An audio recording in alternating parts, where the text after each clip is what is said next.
Comment une marque de lingerie peut-elle lancer une campagne de pub moderne? Exit les mannequins professionnels et les slogans douteux. Place désormais aux femmes de la rue et au mélange de nouvelles technologies comme le mapping tracking. Les griffes sont aujourd'hui soucieuses de montrer une image proche des consommatrices, rassurante, mais avec quand même une petite touche avant-gardiste, car il faut toujours laisser percevoir l'appel de frissons interdits. Ce visage qui se transforme. Plus de 5 millions de personnes l'ont déjà regardé sur une tablette, un smartphone ou un ordinateur de bureau. Cette vidéo de 2 minutes et 18 secondes s'appelle Omote. Dans la culture japonaise, Omote signifie le visage, la face évidente de toute chose.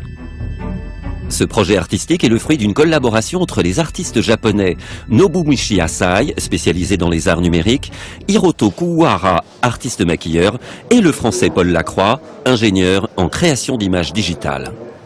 Mon rôle, c'est de fabriquer des outils numériques qui permettent aux artistes de transformer l'image qu'ils ont dans leur tête en quelque chose de réel. Une explication simple pour une technique révolutionnaire et compliquée, le mapping tracking. Paul Lacroix vit au Japon. S'il retrouve aujourd'hui Paris après 10 ans d'absence, c'est pour participer à la première campagne de promotion numérique d'une marque de lingerie. La lingerie, elle doit être avant tout effectivement confortable. C'est le critère numéro 1 de la femme. Mais aujourd'hui, les femmes veulent aussi être séduisantes, esthétiques. Donc ce qu'on veut, c'est illustrer à la fois le côté confort, indéniable, mais d'avoir le côté esthétique, le côté glamour, le côté sensuel, se faire plaisir à soi, être bien dans sa peau et également être invisible. Pour répondre à la problématique, comment communiquer sur le fait que chaque femme doit pouvoir trouver sa parure idéale? La marque s'est adressée à une société de services d'un nouveau genre, le Label d'Albin. Le Label d'Albin, c'est une société de production et d'édition, de collaboration entre des artistes visuels et musicaux. On a aussi étendu à des champs comme les nouvelles technologies, l'architecture, le design, et sur cette idée de comment inventer des nouveaux processus de création, voire même de co-création avec l'unité de temps, de lieu et d'action dans la création, donc faire que chacun se retrouve autour de la table et apporte son savoir-faire, son expertise pour la réalisation d'œuvres d'art. Éric Dalbin a donc parié sur la rencontre entre Paul Lacroix, ingénieur, et Mathieu Massa, réalisateur, afin d'adapter le mapping tracking à la communication de marque. Ils vont projeter en temps réel des formes mouvantes sur un corps lui-même en mouvement. Il y a un petit boîtier qui permet de reconnaître la position de mon corps, un peu comme un sonar visuel qui va envoyer des éléments qui sont invisibles à l'œil nu, mais qui permettent à la machine de savoir où mon corps est et dans quelle position, de renvoyer ça très vite à un logiciel dans son ordinateur qui est relié au vidéoprojecteur, qui projette sur moi, et tout ça en millisecondes, d'une analyse temps réel de la position de mon corps, et donc de projeter uniquement sur la surface, sur le plan sur lequel je suis positionné. Pour la partie réalisation, Mathieu Massa a conçu numériquement le décor et les éléments projetés sur les corps. Paul Lacroix a lui créé le système informatique qui permet aux différentes machines d'échanger chaque seconde des milliards d'informations. Habituellement, ce genre de vidéo serait fait entièrement en post-production, sur fond vert, et donc tout serait fait après le tournage. Mais dans le cas présent, en fait, tout est fait au moment du tournage, en temps réel. Avec la possibilité de modifier tous les paramètres. Donc je vais pouvoir changer l'échelle du contenu en temps réel, le déplacer sur le corps verticalement et horizontalement, changer éventuellement les couleurs, afin de pouvoir vraiment s'adapter le plus possible à l'arrière-plan. Voilà pour la technique. Et les actrices, qui sont-elles? Des femmes qui ont répondu à un appel lancé sur les réseaux sociaux. 5 ont été choisies pour constituer un panel représentatif. Elles ont en commun une même vision assez pragmatique de la lingerie. J'aime pas du tout être gênée par ma lingerie, je veux pas la sentir. Mais je veux quand même qu'elle mette en valeur mes formes.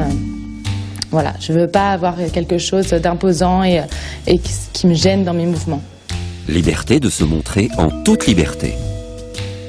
Il s'agit quand même d'exposer votre corps devant tout le monde. Oui, c'est vrai. C'est aussi une façon de se mettre en valeur, de porter de belles choses, une belle parure, de sous-vêtements. Margot, Coralie, Virginie doivent évoluer dans un périmètre précis, se mouvoir selon les règles choisies par le réalisateur. Cet épisode de danse, l'atmosphère qui se dégage du plateau de tournage, à quelle scène mythique vous fait-elle penser ? 1990, Twin Peaks, la danse d'Audrey, le chef-d'œuvre de David Lynch. Même souci dans la représentation du corps féminin libéré, qu'il soit habillé de vêtements ou d'une parure de lingerie rehaussée de faux tons. Comment on se sent devant le projecteur? Les débuts sont un peu difficiles. et puis on se détend. On apprend à se relâcher. Voilà. Non, la musique il fait beaucoup. Hein. Et puis les gens sont rassurants. Non, ça va. On s'y fait. Vous n'aviez jamais fait ce type de choses? Non, jamais. J'ai osé, je sais pas. Ainsi naissent les histoires racontées par les marques, de rencontres orchestrées. Les Griffes sont aujourd'hui soucieuses de montrer une image moderne, proche des consommatrices, rassurante, mais avec quand même une petite touche avant-gardiste.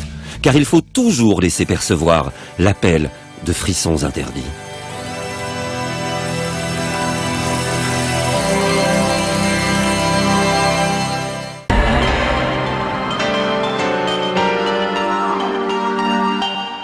Le mois dernier, l'opération Barkhane fêtait son premier anniversaire. Barkhane, du nom de ces dunes régulières qui se dessinent dans le désert africain. Lancée par l'armée française le 1er août 2014, elle a pris la suite des opérations Serval et Épervier. En collaboration avec 5 pays du Sahel, les 3000 soldats français mènent la lutte contre les groupes armés terroristes dans cette région qui fait 9 fois la taille de la France. Direction le fort de Madama, bastion historique de l'armée française au Niger de 1931 à 1960. Un véritable défi logistique et humain. Vent, chaleur, éloignement géographique. Les soldats français sont mis à dure épreuve. Julie Dungeloff, Luc Brown. Madama, en référence à ce sable rouge qui vole au gré des vents dans l'extrême nord du Niger. C'est aussi le nom de la base avancée temporaire de l'armée française dans sa lutte contre le terrorisme. À 80 km de la Libye, une centaine de l'Algérie et du Tchad, sur la transsaharienne, c'est la route des trafics légaux et illégaux. Les conditions sont extrêmes pour les 200 soldats qui occupent le camp. La température peut s'élever jusqu'à 50 degrés. Les tentes sont climatisées. Le premier village se trouve à plus de 300 km. La piste d'atterrissage est donc indispensable pour approvisionner la base. En quelques mois, elle est passée de 800 mètres à près de 2 km. En fait, là, je rebouche les ornières des avions quand ils atterrissent et qui décollent. Mon but, c'est d'entretenir la piste à chaque posée des avions et à chaque décollage. Une vingtaine d'avions atterrissent et décollent de Madama chaque semaine. À leur bord, marchandises, ravitaillement, hommes. Pour entretenir la piste, l'armée n'a d'autre choix que de piocher dans l'environnement désertique, remplacer le sable trop mouvant par la pierre. Nous, ici, là, on récupère essentiellement, c'est ça, de la latérite. On fait des stocks qui, après, nous permettent de durer toujours pour... en but principal, c'est entretenir la piste qui est vraiment le poumon de Madama. Avec la piste, l'autre priorité est l'approvisionnement en eau potable. Madama n'a pas été choisie au hasard. Les Français connaissaient l'existence de nappes souterraines. Nous sommes à 80 km de la frontière libyenne. On est ici un petit peu quelque part au sein de la BAT, dans notre bulle. Le but du jeu, c'est d'avoir une autonomie totale sans avoir à sortir de l'extérieur pour amener de l'eau sur le site. Et pour être autonome, ils creusent jour et nuit. L'objectif, avoir un puits à 650 mètres de profondeur pour alimenter les sanitaires et fournir de l'eau potable d'ici la fin de l'été. Avec plus de 200 hommes sur des terrains hostiles, Madama s'est équipée d'un hôpital de campagne. Donc une fois le patient trié, donc on passe dans la zone de déchocage. Donc une zone de déchocage permettant donc la prise en charge, le conditionnement du patient et la stabilisation du patient avant l'entrée donc au bloc opératoire. Matériel de stérilisation, de radiographie, laboratoire d'analyse sanguine, un hôpital aux normes françaises, malgré la chaleur et la poussière. On est en plein milieu du désert, avec des conditions climatiques très difficiles. Et nous, notre souci premier, c'est vraiment de pouvoir apporter un soutien aux militaires français le meilleur possible et au plus proche des standards que l'on a en France. En 12 heures, le patient doit passer de la zone de combat à un hôpital en France en étant stabilisé et hors de danger. Lorsque le jour se lève ou que la nuit tombe sur Madame A, la température réduit de moitié. C'est le seul moment pendant lequel les soldats peuvent s'entraîner. Pendant les opérations, on a énormément de matériel sur le dos. C'est très très lourd et plus ça va, plus l'équipement devient lourd. Si vous commencez à physiquement subir, vous ne pouvez plus vous concentrer sur votre mission.